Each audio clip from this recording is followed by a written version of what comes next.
মিঠুন চক্রবর্তী নাকি আমার বিরুদ্ধে একটি মানহানির মামলা করেছেন 100 কোটি টাকার। 100 কোটি টাকার। আমি এখনো কোনো চিঠিপত্র কিছু পাইনি। তো আমার একটাই বক্তব্য, যে আমিও জানিয়ে রাখি, আমিও একটি মামলা ওনার বিরুদ্ধে ফাইল করেছি। তো এখন তার নোটিশটা এখনো, আমার আইনজীবী অয়ন চক্রবর্তী একটু অসুস্থ, ফলে নোটিশটা এখনো পাঠায়নি। মিঠুন দা আমার বিরুদ্ধে 100 কোটি টাকার মানহানির মামলা করেছে।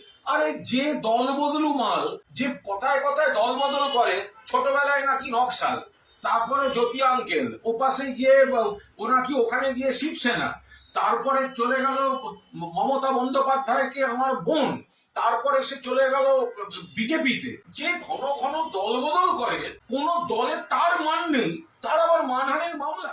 আর 2 নম্বর হচ্ছে, আমি ওয়েট করছি, এরকম একটা সিচুয়েশনের ওয়েট করছিলাম যে মিঠুন দাকে আমি চাই একটা মামলায়, যে কোনো মানহানির মামলায় আমি ওই সমস্ত চিটফান্ডের জিনিসগুলো নিয়ে যাবো। আমি কেন বলেছি, এবং আমি প্রেয়ার দেব, মানহানির মামলা নিশ্চয়ই ফয়সালা হবে।